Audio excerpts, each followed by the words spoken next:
Hello and welcome to the Trail and Adventure Motorbike Podcast with me, Clive Barber, and my good mate, Noel Tom.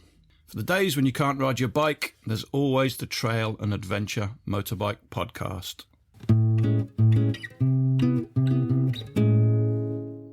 All right, Tampers, welcome back for another exciting episode. Something slightly different this week. We've teamed together a group of guys that are now known as Team Yaris.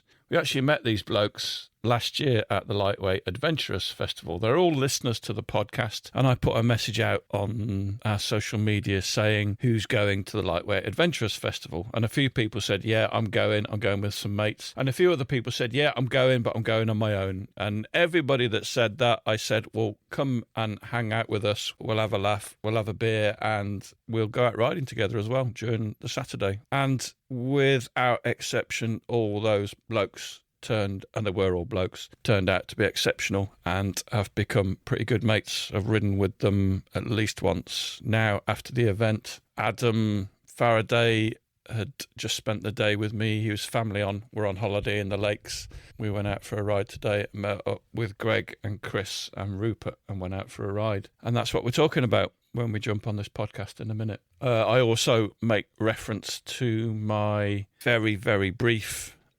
weekend trip to visit Brett from one last ride over in Virginia, which was a fantastic trip. Right, let's get on with it.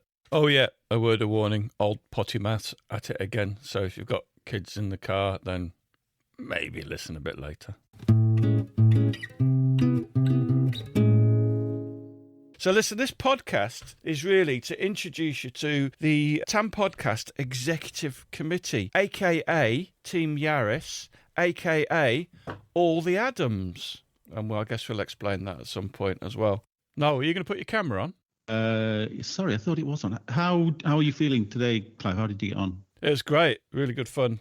We did get fairly wet in the later part of the day, but it was never rained heavily. It was just like a drizzle in the air kind of thing. Any epic fails? Oh, Rupert came a real cropper. Last lane of the day, so I was basically taking them down Grisdale, so up to the Fox and then down the other side. Rupert hit the ground really fucking hard. Did you see his brake pedal was massively bent and he hit his thigh and his head, but he's all right. Nothing ever bad happens on a CRF, you know. No, they did, because on the way up to the top of the Fox, Chris on a CRF, he had another massive fall as well, and he ended up at right angles to the where the trail was going, stuck under his bike. Clive, you must have felt justified in what we probably both always point out, is that it's quite tricky around here, isn't it? It is, and we tell people that, and they go, no, it's okay. I'm on my GS 1200, it'll be fine. I've ridden lanes in Surrey. I've ridden on the M1 to get here. So I know me and my bike are completely capable. Well, bring your fucking bike up here, and we'll take you around some lanes around here. When you first start riding bikes, if you haven't already found like a group to ride with, it's quite a daunting thing, isn't it? That would be a nice thing to talk about, really, because it's basically about how motorcyclists in general are very open and let other people tag along kind of thing. We didn't know each other beforehand, but it's almost like they're bikers. We're going to get on. We're going to have something in common. We're going to have something to talk about. So when I did go to America, I'd obviously talk to Brett quite a lot, but the guy that arranged it all, Nick, I'd never actually met Nick before. But yeah, Nick's going to be a good bloke. It's going to be fun. And it was absolutely brilliant. And I think that's bikers as a whole. I've only ever met one biker that I didn't like, and I ended up doing a fucking podcast with a cunt.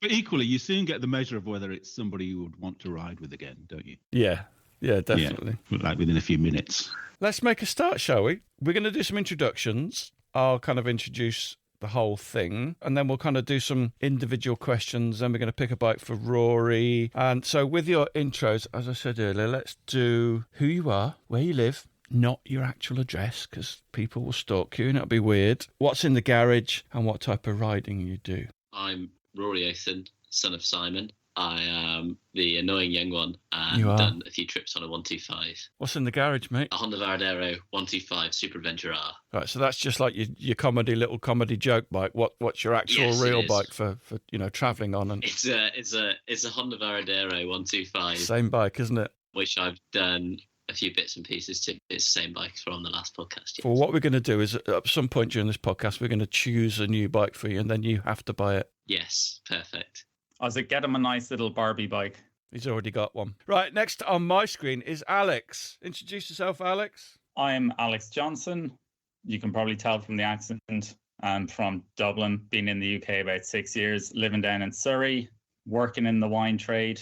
In the garage, I've got a 750 GS and a CRF 300L, just like half of the UK. So got the CRF to try out a bit of trail riding last year, and I'm struggling a little bit. Had a few moments in the last few weeks, getting stuck in Frensham ponds amongst other things, but never mind, giving it a go. You've got to persevere with that bike, because the different bike isn't going to make you a better rider. We'll see. Gillum, Adam Gillum. Hello, I'm Adam Gillum. I'm also from Surrey. I have a 701 currently. I also have a Kawasaki KLX 250, 1993. Currently in bits, but hopefully will be built back up. I also have a CRF 100, which is actually a kid's bike, but it is road legal. That is going down to the shops bike, which is great fun. You do ride it? Yeah, it's got daytime MOT. If Rory ever came down, he could probably borrow that, couldn't he? Let's just slow him down. Yeah, that'd probably work, yeah. Speaking of which, Faraday, tell us who you are, where you live, what's in the garage. I'm another Adam. I live near Bristol. In the garage, I got half a CBR 600. Whoa, hang on a minute. We were going to do that joke. What's that? The joke about the garage. I'm not telling you what's in my garage. My bike's just been nicked. That's not a joke. That's too soon. But to be honest, I don't think it's any of your business. I don't know what you're doing asking questions like that. I got half CBR 600F that I got via the other Adam, which is sort of in bits all over the place, all over the garage. We'll be back together soon. And a Husky FE 350 that's fairly new to me. And we've just had a lovely day out in the Lake District, haven't we? And I only dropped it once. You weren't the only one. Which is a new record for me. I nearly had a clean slate today, which would have been an all-time record, but I didn't. What sort of riding does everybody do? We need the the university challenge voice. So whenever somebody speaks, a voice sort of blurts up. Oathen, Worcester. I mainly do trail riding, but I've recently tried to enter the racing game through various friends who are very kind enough to lend me racing bikes and different academies and stuff. So mainly trail riding, but trying to get into the racing world now. So have you actually done a race? Only like Sweetland Bajas and stuff. Only? Just a Sweetland Baja? Only one of those? Yeah, and then a few like enduro practice days and stuff, but just trying to get my foot in the door with that really. So how did you get on at Sweetland with the race, with the Baja? Well, that one I blew my back end up and didn't do very well, but got second fastest lap in my class, so I'll take it. What do you mean you blew your back end up? Trouser incident, or was it? Didn't even make it to the course. I mangled my mild steel swing arm and blew up the bearings, the back wheel. On the Varadero? Yeah. But they're built for that. It was the 250 class though, so I'll take it. And you still got the second fastest lap on your shitty Varadero? Oh, yes. Amazing. That's quite impressive. Well done. Noel, once Rory starts racing properly, the podcast's going to sponsor him. Fantastic. Yeah, excellent. Max 2 stickers. Yeah, 2 stickers and a T-shirt. I'm going to come along and clean his visor. Adam Gillum. Well, Adam, why is your KLX in bits? Well, it started off with I just should change the wheel bearings for the MOT, and then of course the swing arm was loose, and then the shock was loose, and then keep going. Kept going, and then I thought, this is not going to be ridden anytime soon now. And the swing arm bearings are a pain to get out, but they're out and the new ones are in. Basically, because it hasn't been on the road, I just don't ride it as much. So you've got a bit of a history of riding, though. Didn't you used to do trials riding? Yeah, so I started trials riding, which is sort of how I got into sort of motorbiking, really. Like my dad used to ride trials and my uncle used to ride trials. And so, yeah, that's how I sort of got into sort of riding, really.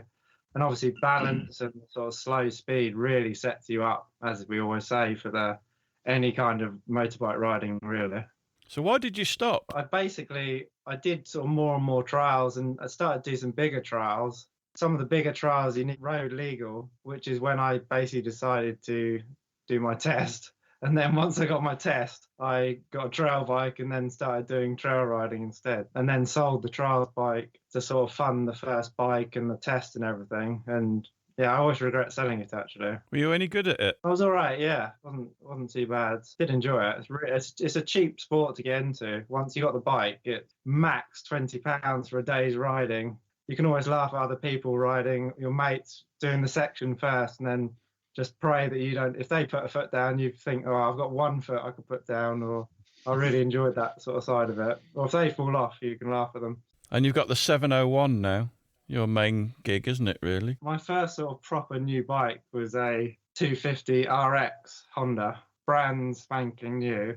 After 200 miles, it blew up. Unfortunately, Honda were actually really bad at helping me out with it. Because it was classed as an off-road bike, it only gets a 6-month warranty. But I literally bought it probably 2 weeks before lockdown. And obviously I didn't ride it for quite a few months. And when I did start to ride it, I only rode for about 200 miles and then it basically seized. And Honda said it's out of warranty and there's nothing they can do. They didn't even give me any discount on parts, which was quite upsetting. And I told them, obviously, that I couldn't ride it because of lockdown and global pandemic. And they used the excuse of COVID for the parts taking about 6 weeks to arrive, which was annoying. Once it was all back together, when I paid for it to be repaired, I literally just ended up trading it for a 701. That's the only reason, to be honest, to end up on a 701. Otherwise, I would have been still on the Honda. I absolutely love it. I've just had to Google it, Adam, weirdly, because I say weirdly because I did actually used to own a 250 RX, but it's a CRF 250 RX, isn't it? So it's just sort of the CRF motocross bike, isn't it? It's literally just got lights and a few other, I think, suspension, and I think there's something in the gearbox that's slightly different for enduro riding. It's basically a motocrosser. And, you know, looking back, it probably wasn't the best bike for trail riding, obviously, because it's, you know, short service intervals and all of that. But lasting such a short amount of time was pretty sad. And I would have bought another Honda if it hadn't been for that straight away. But yeah, my dad basically bought a 701 before me, and I made the mistake of borrowing it for a day. And then I was convinced. So I ended up with one myself. You ride together, though? Yes, yeah, we ride together sort of quite a lot. Unfortunately, he had to have an operation a while ago, which meant he couldn't ride for ages. He was always jealous when I was going out, but he's much better now. So we've been out. We went out at the weekend actually, and is he a good rider, your dad? Yeah, he is. I mean, again, from trials riding, he's 65 now, and he's still. I forget how sort of much history of riding he'd done, and he just goes out and rides stuff, and then I have to make sure I keep up and ride as well as he does. What do you really like about? What do you really like about the 701? I think for me, obviously, maybe being younger, just the power. There's nothing to do with age. We all like going fast. You ageist. I don't. For me, it just does everything I need from a bike. You know, I can ride pretty technical stuff on it. I can go on a road ride with some mates on a Tenere and GS without too much drama, and then do a trail ride with people on enduro bikes pretty much. So for me, it ticks so many boxes. And again, I bought mine new, so reliability's been good as you'd hope so far. I mean, I've done about 6,500 miles on it in 2 years, so it's been good. Do you think it should go on the list of bikes Rory should buy? Absolutely. Johnson, sorry. How did you get into bikes, Alex? Because you're obviously seeing the stuff you've written recently. You're not that comfortable on the trails yet. As far as I'm aware, you can't actually trail ride in Ireland, in the Republic. I think there's probably some private land you could do it. It's usually people just mucking about in the field. Anyone I know that's done it. And so yeah, I was more road riding. I think I started on a moped at 16 and then onto a Honda NSR 80 when I was 18 and rode that till I broke my elbow. Someone slashed the back tire on it and I rode home from town on a totally deflated back wheel, stuck it in my parents' basement and never to see it again until my mother got rid of it 2 years ago. I was pretty livid. What did she do? And did she stick it in the wheelie bin or something? What did she do with it? No, she just gave it to someone, which was fair enough. There was some young chap came around and asked could he have it. He wanted to do it up and ride it himself. So at least, hopefully, I like to think someone's out there actually using that bike rather than it rusting away in the basement, you know. Could you just tell us what happened to you the other day on your CRF? Because we've sort of alluded to it a little bit, but I suppose I went out about a month ago and doing fine. You know, when you're getting a bit tired in the middle of the day and you go, I should stop for lunch, but you go, I'll just carry on. And then I had a total mare. I think I came off like 3 times in about 2 minutes going up some steep. It's that London lane just by sheer, and it's sort of chalky. And then I got out and then I got the fear. It's like, and I haven't felt like that since maybe I was learning how to snowboard, when you just get like, oh, I was perfectly fine until I hit that trail. And then I just went to pieces. So then I didn't trust myself at all. And then I got the bike back. And then we've had a month full of rain since then. So then I went out again to the local sort of trails around French and Ponds. And so it's a little bit more watery than it was. So there's this kind of big watery bit where you see all the 4x4s go through with their snorkels and all of that. So I just went straight in. This is like, I just started trail riding maybe 2 minutes in, and I was already the bike stuck. You've got this sort of whoopy trail that's flooded for maybe it's like 20 meters long of deep water. So I was trying to go around the edge and I just went straight in. It's like someone had been wheel spinning before me at a particular pot. So I went into a dip, the bike just sank. So I just got off, the bike just perfectly upright in the pond. How high is the water on your bike at this point? I wasn't too bad. It wasn't over my boots. I still had dry feet. Stuck there with my bike, couldn't drag it out because I couldn't. Obviously, if you're on sand, you might lay it down to get the back wheel out, but I wasn't going to lay it down into the pond. So I couldn't lift it out. I couldn't push it. Have you got an audience at this point? Oh, yeah. Or not yet? So there was like a footbridge next to it. And so perfect. there was first a bunch of cyclists that are like, are you okay there? Yes, I'm fine. Just carry on. Just leave me to my shame. This is like, and then the cyclists go, and then the joggers come, and then the walkers come, and then the dog walkers come. And then 4 lads on KTMs came the other way and rode around me. And then I think the last one's like, you okay? It's like, yes, just go. And then a few more cyclists came, because this is like, I think was this Saturday. So it's on the weekend and it's a beauty spot and everyone's just going out for a walk. Eventually I managed to wiggle the back tire out, and there's 2 lads in a chimney with a snorkel coming to go across. They just didn't take no for an answer. So they walked along on top of the bridge and leaned out and kind of dragged a bit each. So we got it out. Did they throw you a ring, like an orange ring with a rope attached to it? So no, they were able to just kind of get a few fingers. They were like reaching out, but they were like in danger of falling in. Why is this not on the news? Why wasn't it on video? I wish I took a photo. I took a video of the guys going across in the Jeep. And so obviously I'd only been out the door a few minutes. I'd spent about 30 minutes trying to get out. And then, 1 minute trail riding. And then I got back across, and then I got stuck on the sand back in the bank again. And I was like, oh, so then eventually I didn't bother trying to cross that thing again. So went to pick up the next trail. And it was about a foot of just mud, just deep, slurry mud. I just turned around and went, yeah, fuck that, I'm off home. So like home within about an hour. And then it just went, bikes are stupid. And so like, I'm selling the CRF. I'm never trail riding again. I've heard this kind of tale told many times, but it often ends with, and it was the best day ever. I absolutely loved it. No, I was just like, why do people do this? This is awful. I got into trail riding because as I'm more into wanting to go, travel throughout Europe or go somewhere interesting, being able to handle, say, a bigger bike on, let's say, up to the Alps for a week last year, but that got cancelled because the organizer was in an accident. So that's the sort of stuff, gravel, mountain trails, all this sort of stuff. But like being down a back lane full of mud, why? I'm probably better suited to a Triumph or something with a Belstaff jacket and posing around the place than good for you. Just getting covered in mud. Maybe I should get that muck on that they were advertising on April Fool's Day,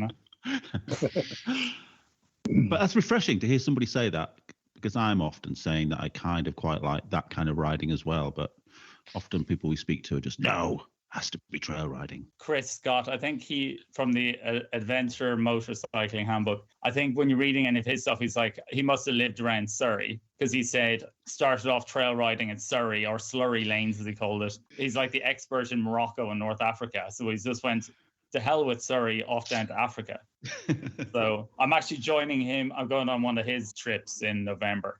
So Adam Faraday, your riding has improved leaps and bounds recently, because I remember when we first went out on your DRZ, the Lightweight Adventurous Festival, Noel very cruelly made a horrible mocking video of you falling off. 7 or 8 videos, but then I did have to fall off 7 or 8 times for him to be able to make those, so maybe it's fair enough. So what's changed in the way you ride then? Because you've improved massively, seemingly, in a very short space of time. I rode what I thought was off-road for a couple of years on my DRZ, and then when I met you guys at the Lightweight Adventurers Festival last year, did the trail ride on that. I'd never ridden the peaks before, never ridden the lakes, never ridden anywhere apart from around Bristol area, South, Salisbury Plain, places like that, and it's just totally different.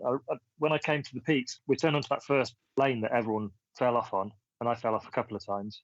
And I saw everyone shoot off it, and I thought, I've been riding gravel roads, bad roads. I haven't been riding off-road the last couple of years. This is totally different. I was totally out of my comfort zone, trying to clamber up through big bouldery rock bits that were flying all over the place on my DRZ, which kept wanting to fall over. It was just a massive eye-opener. But I loved it. I fell over a lot. I just really liked it. I changed bikes a few times.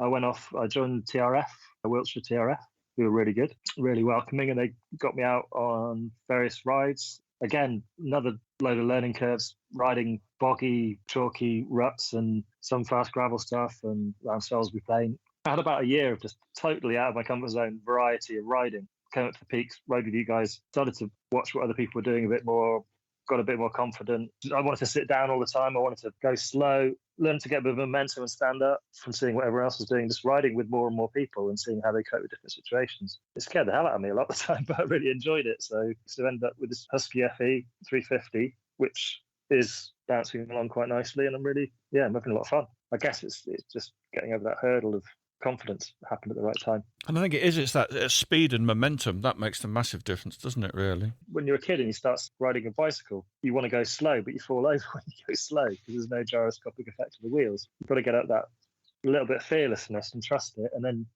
the more you see that it works, the more you trust it and the more you do it. The problem is when you do fall over when you're going a bit faster, it tends to hurt a bit more. But the thing is, you don't fall off so much. To go from the DRZ to the Husky, you went via the T7. I went via CRF 300 as well. Oh, did you as well? Oh, my goodness. Yeah. In what order? What, T7 and then CRF? I've had 2 T7s. You've had 2? Oh, gets more complicated. I'd kind of ignore the T7 really. It's a totally different thing. I didn't get that for doing any off-road. One of the road. I like really the upright enduro, whatever, dual sport position on bikes, and I like that on road as well. I like being able to sit up high and see over traffic, the area surroundings, and just the comfort of it. So really, it's just DRZ, CRF 300. Actually, I had a CRF 250 a long time ago, but that was very short-lived. Why was it short-lived? Wanted a proper bike. Because I got the DRZ instead. Because I came from a road background and felt the CRF 250 was lacking a little bit from what I was using it for. I was using it to commute on a lot, and it didn't quite get there for me. I just rode everywhere with the throttle absolutely pinned, and it was just getting a bit tiresome for the riding I was doing. But then again, I wasn't at that point. I didn't know what proper off-road riding was because I still thought like gravel tracks and stuff was the limit of what I was doing. So, you know. And what didn't you like about the CRF 300? I did really like the 300. It felt I was a bit cramped on it. So I was getting knee ache a lot of the time when I was using it for road stuff. Don't know. Just a few little things. I found it. You liked it so much, I sold it. And I found the gearing really odd on the 300. I think we've had this conversation on one of our groups before. The gearing on the 300 is like the first gear may as well not be there. Everyone always slags off the DRZ saying it's only got 5 gears, but there are 5 pretty useful gears. Whereas the CRF 300, I found mine, you could pull away in second. If you did pull away in first, you were in second straight away. And then it went slower when you put it in 6th. So it effectively had 4 useful gears, which is one less than my DRZ. But that could be solved with one tooth up or down on the front. Well, I don't think you need to solve it. I think that first gear is fine for technical uphill stuff. I used it a lot today, for example, and I didn't fall off. Yeah. Okay. So after all these forays into different bikes, Adam, do you think you've really settled now with your 350? I really enjoy it. I didn't mean to keep it.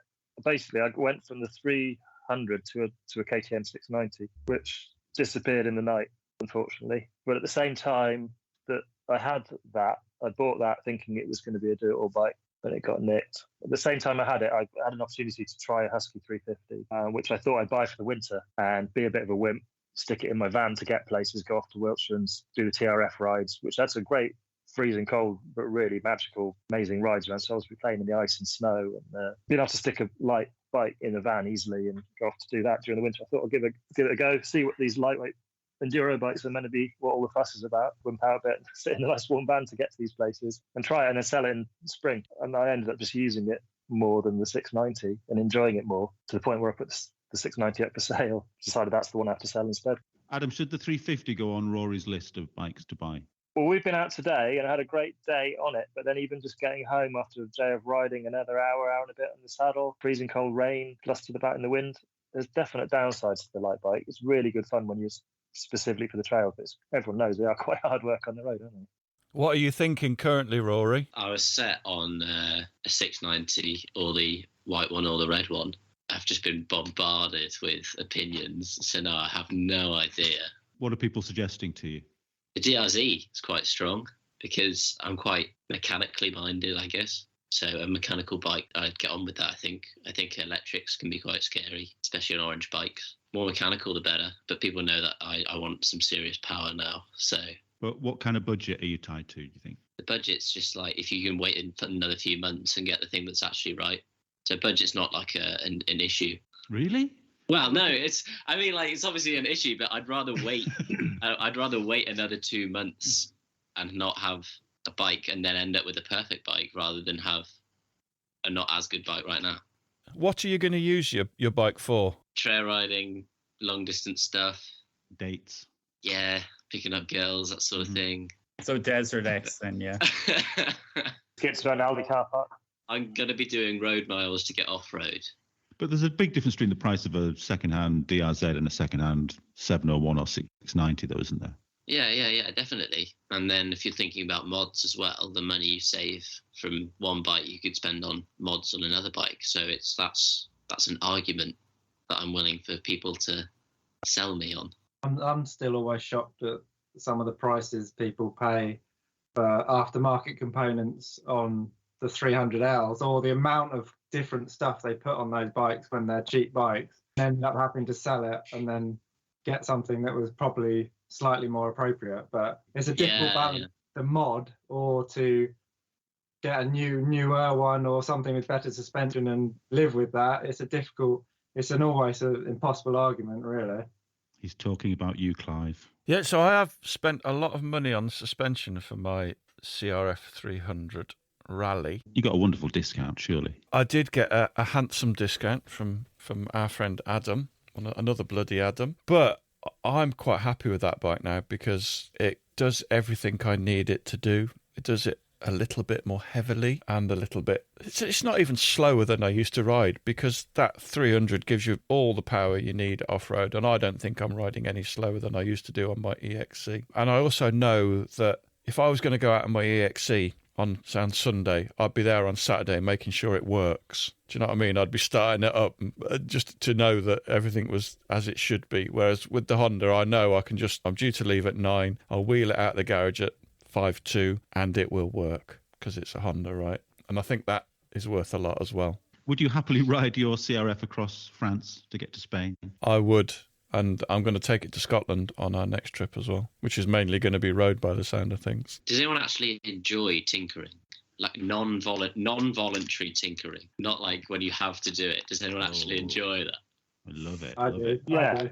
Sometimes it's good fun, but other times it's quite painful, I guess. I like it when it's not my main bike and I can fiddle and leave it if it's in bits. Yeah. Other bike and then go back to it rather than I've got to ride to work on Monday on this. I've got to get it done. It's not quite as fun then.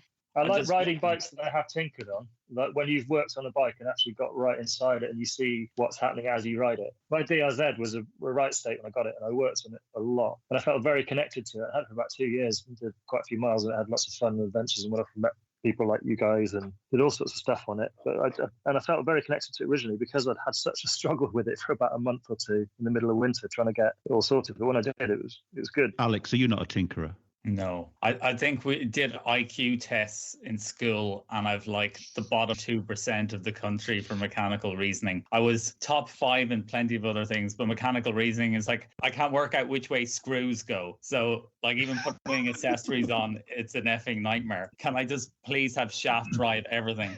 Because I'm sick to death of cleaning epoxy chains and whatever. So Alex, can I just say, stick with the Honda, don't get the Ducati. I had a Ducati and it was lovely. You loved it so much you sold it. Well, I sold it to buy my wife an engagement ring. That's why I sold it. Oh, for fuck's sake. Beautiful. Is she going to listen to this? I very much doubt it.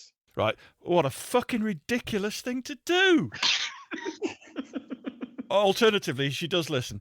Mate, that's the right thing. Yeah, well done. That's the end of the podcast now. You don't deserve to be riding if you can't equal that. I get the impression that you've got better things to do, Alex, than tinker with bikes, though. Whenever I put pictures on our groups and stuff, you always just call it sorcery, and you seem to have other things going on in your life that mean you don't need to go and hide in the garage like I do. I don't have a garage at the moment as well. It's a slopey driveway. And then the other garage I had before here was dark, wet, and full of spiders. So I didn't really want to be in there.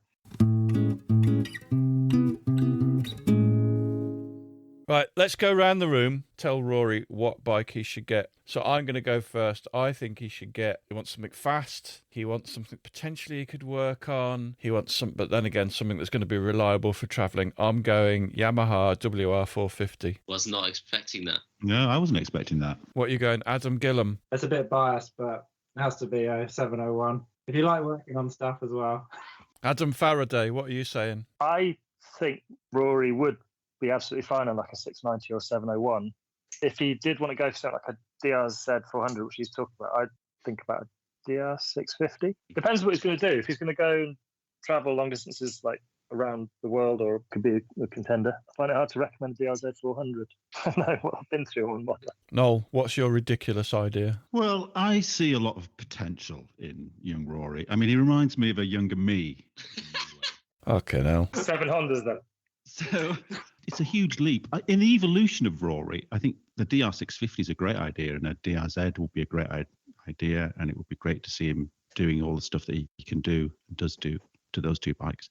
But in a way, part of me wants him just to take the shortcut to the 701, because he'd become unbelievable on a 701 or a 690. It would be a shortcut to the end of the story, but should we take a shortcut to the end, or should we go via the DR650 and the old school air-cooled, oil-cooled stuff? But I'm going to say 701. Thank you. Thank you for your answer. Alex, what do you reckon? I was looking into 701s as well, just have something with a bit more legs than the CRF 300L, because I was looking at going into Europe and going to Wales one day on the 300L. I wanted to kill myself after a day. So into Europe, I'd say 701, or I put in the wild card of, since Rory now wants to do a bit of fixing stuff with like a Fantic Caballero rally, so he can travel in style. He's got his Varadero, so that's not too many people going around in one of those. So if he went for a bit of an obscure Fantic, he could be stylishly going around doing something a bit different to everyone else on a 701. And it's not too powerful that he'll kill himself in 5 minutes as well. The voting is then, we've got 4 for a 690 701, half a vote for a DR 650. I think that's a terrible idea. We've got 1 vote for a WR 450, and we've got half a vote for a Caballero. It's a 690, mate. How do you feel about that? Thumbs up. Happy with that. What other bikes have people been suggesting to you? Anything. Old army bikes, enduro Hondas and stuff. A lot of enduro bikes, EXCs, 450s. Basically, all the quick off-road bikes seem to be what people think would suit me. Rory, whatever you get, can you just be really careful, please? I promise to be careful. You're not going to be fucking careful. I've seen you ride. We'll get him an airbag vest. We'll just chip in. I'm a Volvo. Quick game before we move on to the next subject. Which one's the heaviest, higher or lower? Play along at home, everybody. Yamaha Tenere or a BMW GS 850 Adventure? Which one's the heaviest? 850 by a mile. Yeah. Gillam, what do you reckon? BMW. Tom, Kendall? I don't know. I mean, probably the BMW, because surely they didn't do as much to try and make it as light, and it's got the 2 sticky out Is it just to stick out engine bits? No, it's not, is it? Is it a parallel twin? Yeah, parallel twin. Oh, okay. Well, I wouldn't know. I'd say it was really. I bet there's nothing That's in it. part I of bet the there's fun. less You than- don't have to know. It's just we're just playing a fucking game. Oh, okay. All right. I'll say the Yamaha. Okay. Faraday, Bristol. The adventure version of the BMW, is it? Yeah. Definitely the BMW. It nearly weighs as much as the normal GS. You're right. Tenor 8, 205 kilograms. GS 850 Adventure, 233 kilograms. All right, another one. BMW GS 1250 Adventure or a Triumph Tiger 1200, which is the heaviest? Gilham, Surrey, Triumph. I'm going to say Triumph as well. Orton, somewhere north of London. I picked up a few Triumphs at the weekend, and they weigh an absolute ton, so I'll go with the Triumph. Johnson, Surrey. The GS was heavier. You reckon? Faraday, Bristol. What year GS? Oh, fuck off. They vary. Every they changed year. weight. He's The here to adventure has play. changed weight.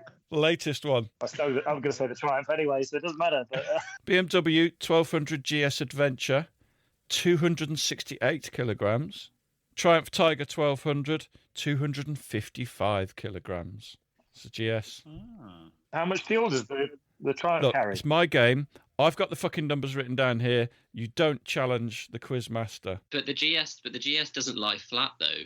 The Triumph does. So Thanks for your input. Right, last But one. someone comes out from BMW to pick them up for you. That's what the number on the keys is for. I got all this information off the internet, so it's definitely correct. Right, Ducati Desert X or KTM 890. Tom, Kendall, Oh God, that's a hard one. Desert X or a KTM what? 890. Which is the heaviest? Yeah. Ducati, surely. It's got to be the Ducati, surely. Okay, thank you for your input. Othen, somewhere north of London. I'll go to Catty as well. Johnson, Surrey. Desert X, yeah. Gilham, Surrey. Same Desert X, I reckon. I better say the 890 just to be different. And wrong. So the 890 is 196 kilograms and the Desert X is 202 kilograms. It's not. The 890 No, is not. they're 100 dry kilograms. weights. That's dry weights. Yeah, Yeah. 890 is fantastic though. it is. So, Noel, you've christened this lot the TAMP Podcast Executive Committee. Why did you do that? Just evolved into that, didn't it? Without us really even talking about it. It just became a safe space to talk about the podcast, make decisions, review them, have good suggestions. They just seemed like a good bunch of blokes to have on the board of directors. We offered to move all the money offshore as well for you, didn't we? Yeah, that was a brilliant idea. That's work. That's paid dividends. And there was that guy Yeah. I killed for you, Clive. No. You never see a bad review. It's because it's The software developer. Yeah, robots. You do get early access sometimes, don't you? To get your opinion on something. Sometimes when in my edit just seems too difficult. It's like, can we actually put this one out or not? Do anything for a free sticker. You've got a free sticker. It's not free. It's not free to me. So, Rory, you were on the podcast already, and last time you were talking about your big trip through Europe into the Czech Republic in the deep, bleak midwinter. Did you actually do that? Did indeed. On my 125, Adventure. I made it to see my family in Prague for Christmas. Left on the 17th of December. France, Belgium, Netherlands, Germany, Austria, Czech Republic, Poland. And how was it? Freezing.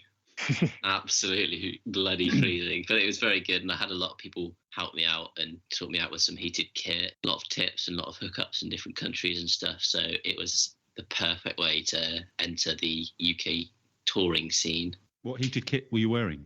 Gerbing, just Oh, a vest and vest, gloves? just a vest. Absolute game changer. You definitely need a good few layers between you because it can really burn your skin. Yeah, fantastic. Just complete game changer. And it doesn't use that much electricity. That and heated grips. And I was actually all right with some bar muffs. Another amazing development, bar muffs, with the heated grips in as well. But other than that, I was very happy. And it's an excuse to stop and, have a coffee in a cool little spot. But you had all weathers. You rode through snow, rain, Yeah. hail. I think I prefer sub-zero temperatures like ice compared to the rain, because ice, everything just freezes and you can just wipe your visor. But rain is just awful, isn't it? Generally, you end up wiping your visor on the bloody tarmac, though, don't you? No, How cold did it get? Do you think? Do you know what the coldest was? I don't know. I should have measured that, shouldn't I? Yeah, it was snowing while I was going along in the Czech Republic and Poland. And what, your family flew to Prague? Yeah, so my sister lived in Prague at the time, so we stayed in this fantastic Slavic flat building. And then my mother and brother flew over as well for Christmas, which was fantastic. It looked great on your photographs, but so I'm presuming there was never a point where you thought this was a terrible idea. Never. No. I've never ever thought that about anything, I don't think. So it's been all right. But again, when you're there on a bike alone in the snow, you're a lot more subjected to people helping you out, you know? If I was like in the summer with a bunch of other bikes in Jersey having a great time, people would probably just look straight past you. But, you know, if you're putting yourself in certain situations, I was people opening their homes to me and stuff to keep me warm. That was another thumbs up for travelling in the winter by yourself. Did you meet anyone else travelling on a bike? Yeah. I met a few people on big bikes and stuff. You know, a lot of fairing and heated grips and a lot of money for much more money for coffee. Yeah, only a few in France and stuff, but a lot less when I got into the far eastern countries of Europe. Yeah. Did the heated jacket take any power from the bike? As in, no. I was worried about that, but it had a battery pack, so I didn't actually charge it off the bike. I charged a battery pack in a hostel or something the night before. Yeah, I was worried enough to not actually use it from the bike, though. Thankfully, I've got some good friends like Ed Seath, ADV Double, who sorted me out with that, and Biker Red, who, you know, sorted me out some bar muffs. And if you have shit enough bike, people will pity you enough, I think. And no mechanicals at all? Yeah, there was. I was in Germany, just across the Netherlands border, and on a Honda, you have your shaft out of the engine for your front sprocket and a little rotated pin. Every tooth off that pin had just completely sheared off. Going on the Autobahn at 70, which I was happy with, the front sprocket popped off and was rolling alongside me. Didn't you change your sprockets just before you left? I did, yeah. The pin looked fine. This is over 1,000 miles later, so but that was a fantastic thing, though. It wasn't the splines that had gone on the shaft, it was the two bolts coming out. Yeah, well, if everyone heads over to my Instagram... What was the solution? I pulled over, waited for a gap, picked the sprocket off the Autobahn, and there was a guy in a waterworks van, and I just went and talked to him. I've broken down in my perfect German accent. You know, went and explained the situation and literally didn't ask any questions, just went, oh, there's a bike shop down the road, get in the van and we'll just go. So we did. And his name was Michael. He was absolutely fantastic. Drove me to 4 different bike shops over 40 minutes to then find the part. He just kept driving. He just didn't care. It was on his work time as well. So he was happy enough getting paid. But yeah, went to 4 different bike shops. He was, you know, working his German magic. But no, look, there's so many shops now which will sell bike clothing and bike helmets, but no parts. Just completely useless bike shops. Yeah.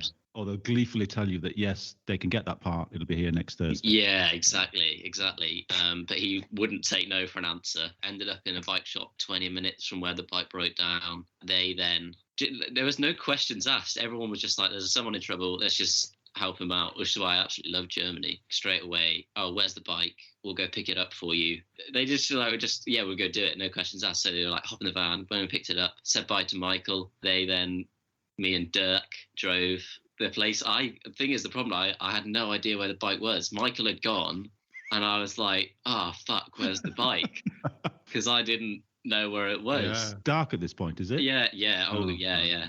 Because it was December, it was dark by about 3. Well, of course. I said I was crossing the Netherlands border, so we drove to the Netherlands border, turned around and came back till we saw a bike. And we did. And then we just popped it in the van, drove back to the bike shop. They tried to make one out of a bit of metal, which was pretty good. And they were doing that when I got back. And then another guy came in with a van with the part from a KTM 390 Duke. Same part, so the KTM saved the Honda. Gosh. But literally within, I'd say 2 hours, I'd gone from broken down in a different country, completely terrified, to 5 new friends and a cup of tea and, you know, absolutely no questions asked, no money. They wouldn't accept any money, and then just sent me off. That's incredible. Then I posted it on my story because my family followed me, and then assured them I was all right, and then continued on my way. But that was the only a good feeling of human kindness again, which prevails through that. But I loved Germany as an engineering person. That whole country just makes sense. Everything works.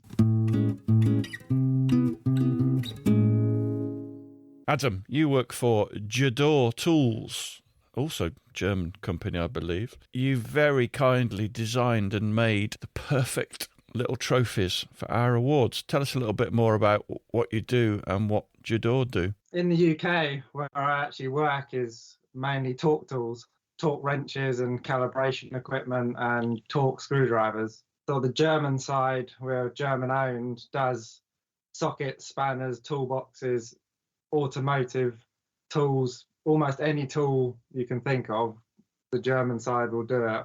And it's all really high-end production tools for BMW production lines. Again, in the UK, work with like Bentley, McLaren, a few other companies. But yeah, in the UK, I do the sort of torque side, but we're quite unique in the UK because we literally have raw bar in, we machine it, we design it, we pack it, calibrate it, and out the door all on the sort of same site. So it's quite nice.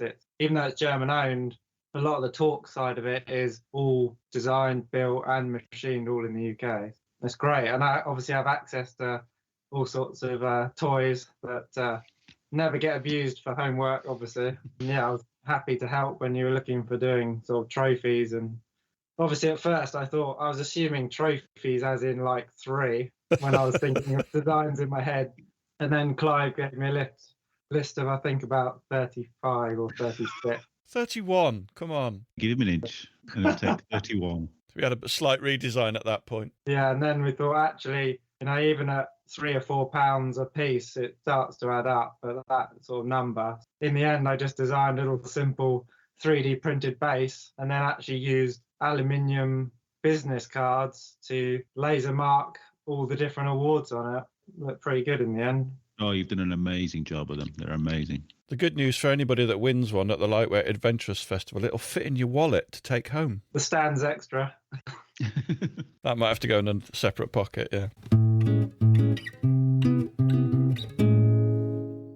Alex, what's the thinking behind your Instagram account, Wine Trail Riders? Do you think you're actually going to turn that into something in the long run? Yes, as I said, I work in the wine trade. And obviously, I'm into bikes. I suppose one big European tour I did, I think 12 years ago, on my restricted Ducati Monster on my provisional license. I went around with a chap who was a wine buyer and he traveled all around Europe on his GS looking for wines to buy. And so went on a 10-country trip with him through all these places he found when he was off scouting places for wine to buy. Basically, any holiday I go on, there's a wine element to it. Like I visited most of the French ones, loads of the Italian ones, like some in Canada, all over the place. And so I went, well, it would be nice to share some of that information with people if they were interested. Let's say you're going on a tour with your wife or on your own. Let's say you're with your wife or whatever. They're probably not that interested in biking. So if they can go do something interesting along the way, it's another thing to do. You're passing through all these nice places. That's how I found Noel, actually, was because he had his Facebook account had all these nice trail photos in vineyards. So I think I actually met Noel through Facebook before I'd even heard of the podcast. I remember that day, yeah. I started like a wine trail rider website about a year ago and kind of struggled with writing because writing isn't my thing. So I was kind of wondering where to go with that. And then some other chap, English guy living in Provence, approached me to see if we wanted to do something together. So we started this year something called Moto Vino, which is like a community on Facebook for just discussing if you're going wine traveling. So I think the initial idea there was we'd kind of try and promote wine areas along the TET and the ACT and stuff like that as a thing for good, come up with some routes, maybe like do tech guides to where to stop along the way, that sort of thing. So I just need to get going on that. I've been too busy off traveling to actually be arsed doing anything practical, but I've plenty of information. For the listeners, yes, I was off while I was waiting for a flat purchase to go through. I went off to Italy for 4 months over Christmas. 4 months over Christmas. Yeah, just slightly jammy, just kind of slowly interrailing around Italy. Started in Rome, ended up in Turin, Christmas and New Year's in Siena, all this sort of stuff. I must admit, I do like the idea of a wine motorbike tour. How would it work? Were we just stopping, spitting and gargling and then riding on? I did a couple of routes for the UK, and what I normally do is go visit some wineries, stick a few bottles in the top box, and then if I'm camping, I have something for the evening. I wonder how that's going to work with trail riding. Maybe pick them up slightly later in the day so it's not sitting, bouncing around next to your exhaust in the sunshine for the day. It's kind of what Clive does already, but with beer. Adam, as we talked about in the podcast with Lightlock, you had 2 bikes stolen and you've had to take some fairly extreme measures. And I think it might be useful to tell people what you've done from a security perspective to improve and hopefully stop any new bikes getting nicked. The first thing I did was realised how, until something happens to you, how little security I had, or what I thought was security wasn't secure at all. I was under the impression a garage door that I couldn't pick the lock up from the outside when I lost the key was fairly secure, but I didn't count on how easy it is to damage a garage door and get in within seconds. And once you're inside, if things aren't locked, I just had very, very little in the way of security apart from people not knowing where things were, that things existed. And once people did, they were in there and the bikes were gone, which came about through some quite devious social media stuff, Facebook Marketplace things, various accounts, hacked accounts, all sorts of things which I still don't quite understand. And the police are sort of putting lots of things together. It's linked to lots of other things, unfortunately. I'd also had my DRZ stolen, which I got back by chasing somebody and grabbing it off them and wrestling it off them from outside my work. And again, that was a wake-up call. That was about a year before. So in the last year, I've had 3 bikes stolen. When you get 4 14-year-olds grabbing your bike and running off with it, they're pretty quick. And that was a wake-up call of like not even having a disc lock or something to stop it being wheeled away in a matter of seconds. If I hadn't been sitting at a desk next to the door, I wouldn't have noticed it. The whole thing, every stage of the way, has been a wake-up call of get things to stop your bikes being so easy to move. Be very careful with social media. I've bought 3 alarm disc locks fairly cheaply, and just things that slow people down and make noise. People want to be quick and quiet, and they are a lot of the time. They get away with things really quickly and really quietly. This is what Neil did stress, didn't he? Lots of layers of security. Yeah, he said do at least 2 different types of security, because most of these have got one technique that they can use that they're carrying around with them. And if you've got another thing on there, then they're actually going to struggle with a second thing and they'll just move on to something else, hopefully. I've gone to lock my bike up and then use a chain and a disc lock, and then you have it there for a while and you think, oh, it's a faff, and then you just use the chain and you slowly slip back into bad habits. And I think it's so important to just think, no, I'm just going to put that disc lock on as well, rather than one key turn, or I think it's really important to do that. I mean, I've had my shed broken into during the day and come back in the evening and the front of the shed was off, and luckily I had a really good chain around my motorbikes and my mountain bikes. And it just, even if your shed is not that secure, just make sure it's bolted down. It is so important. And just don't get lazy. I think my advice is you end up getting lazy with stuff like that, because it can be a faff when you've got to move other bikes to get to your bike or whatever. It can be a pain.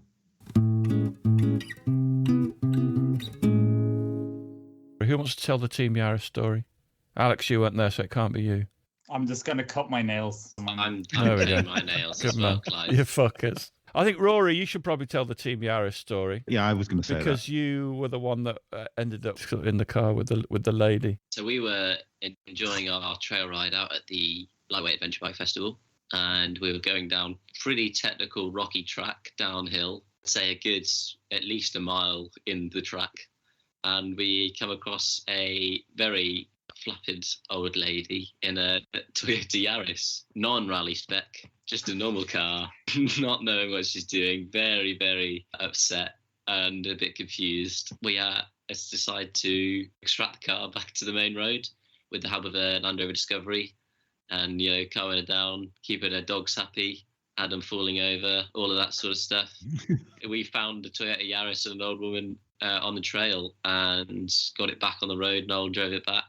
I walked back with her. She told me her husband died the day before she buried her husband. This was the first time she'd ever driven by herself, and she was going to meet her daughter, and not the best start to her solo travels, but I think us being there kind of helped it out. So yeah, up the trail riding, at Team Yaris. I think it's fair to say we were all heroes that day. She was so lucky not to have damaged the car. So when we found her, the engine sump was just resting on a rock, wasn't it? And really, if she'd gone any further, that was going to be game over for her. Really, the whole thing would have just shattered. Such a lucky sort of sequence of events, wasn't it? I mean, just sort of us turning up and then the guy in the Discovery turning up. And it all worked out so well. Well, I did say to her, look, these guys love towing people out, so don't get stressed about this. He's going to be fucking loving this. And he's probably recording the same story in a podcast right now. Well, I hope you enjoyed listening to that as much as we did chatting for the 2 hours that we spent recording that episode. Hopefully it's not too self-indulgent and there was something in it for everybody. I just wanted to give a quick shout out for Brett Anderson of The Last Big Ride on Instagram. Since I met Brett, he's discovered he's also got lung cancer on top of the pulmonary fibrosis. Brett's, again, reacted in a remarkable way. He's just getting on with it. He had his first chemotherapy and he was out walking and riding his bike the next day. So massive respect to him. Why not go and follow him on his Instagram, The Last Big Ride, each word separated by an underscore, and send him some love. Brett, mate, send in lots of love. We know you're going to get through this. Right, that's it for this week. See you next time. Thanks for listening. We really appreciate your support. Don't forget you can follow us on Facebook and Instagram. And if you really appreciate what we do, you could consider supporting us on Patreon or buy us a coffee. Links are available on our website, which is tampodcast.com, tampodcast.com, where we also have a limited selection of branded stuff. But either way, please keep listening and spreading the word. See you next time.